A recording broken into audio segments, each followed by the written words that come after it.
Assalamualaikum warahmatullahi wabarakatuh. Salam bahasa dan sastra Indonesia.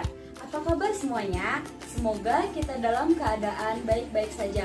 Tetap semangat untuk belajar walaupun dalam kondisi di rumah.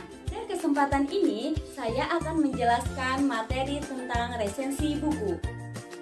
Apakah kalian tahu tentang resensi buku itu apa? Resensi berasal dari serapan bahasa Belanda, yaitu resensi, yang berarti memeriksa, menimbang, dan menilai. Resensi adalah kupasan atau pembahasan tentang buku, film, atau karya sastra lainnya. Pada hakikatnya, resensi menjelaskan isi buku, kekurangan, dan kelebihan buku. Resensi bisa diartikan sebagai penilaian terhadap suatu karya seseorang dengan mempertimbangkan baik dan buruk secara objektif. Jadi, ketika kita meresensi sebuah buku harus dengan objektif, tidak boleh subjektif. Unsur-unsur resensi yaitu ada 4. Pertama, judul resensi. Kedua, menyusun data buku. Nah, di dalam menyusun data buku ini ada beberapa aspek. Yang pertama, judul, kedua, pengarang, ketiga, penerbit, keempat, tahun terbit, kelima, dimensi buku, dan keenam, harga. Yang ketiga, isi resensi buku. Nah, di dalam isi resensi buku ada beberapa aspek. Yang pertama, sinopsis, kedua, ulasan sifat buku, ketiga, keunggulan buku, keempat, kelemahan buku, keenam, rumusan kerangka buku, ketujuh, bahasa yang digunakan, dan yang keempat yaitu penutup. Anak-anak, jenis-jenis resensi itu ada 3 jenis. Yang pertama, resensi informatif. Kedua, resensi deskriptif. Ketiga, resensi kritis. Kemudian, tujuan dari resensi pertama, membantu para pembaca untuk mengetahui gambaran serta penilaian umum dari sebuah hasil karya dengan jelas. Kedua, mengetahui kelebihan serta kelemahan karya yang diresensi. Ketiga, mengetahui latar belakang serta alasan dari sebuah karya.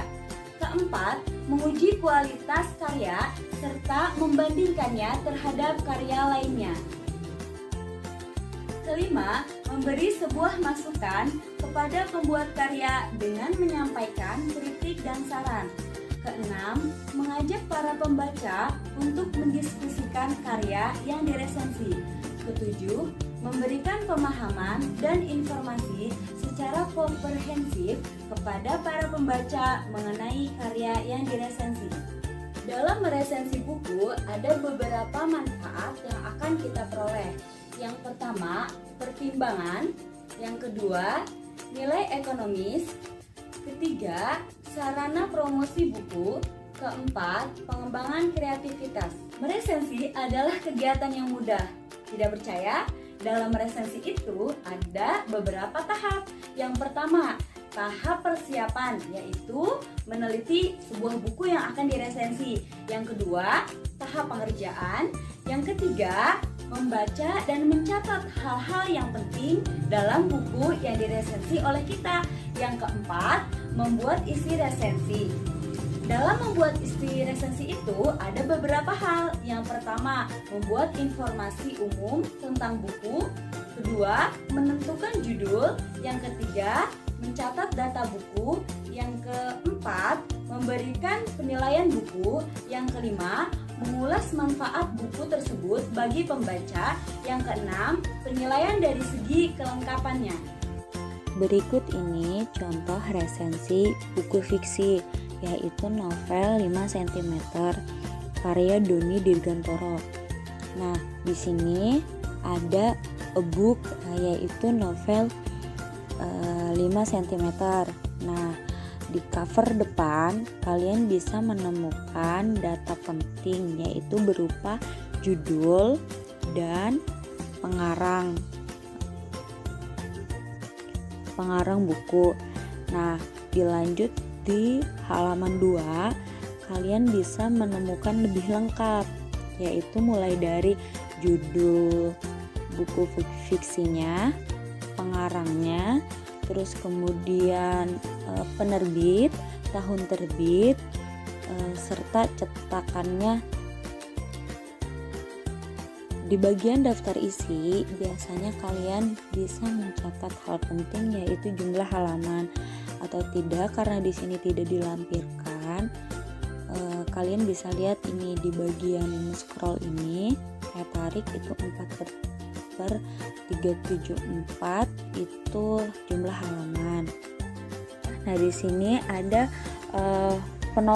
penjelasan penokohan dari tokoh Arial, kemudian Riani, terus kemudian Zafran, Ian, dan Genta.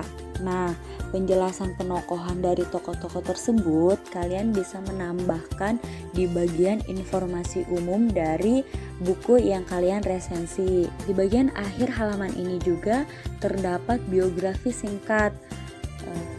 Biografi singkat ini berisi biografi pengarang buku tersebut. Nah, kalian bisa memasukkan biografi singkat pengarang ke dalam informasi umum buku yang kalian resensi.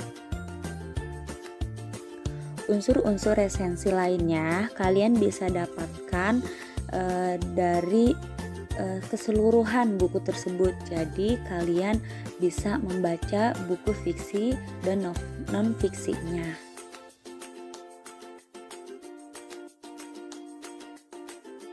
Demikianlah yang dapat saya sampaikan pada kesempatan ini. Semoga bermanfaat. Wassalamualaikum warahmatullahi wabarakatuh.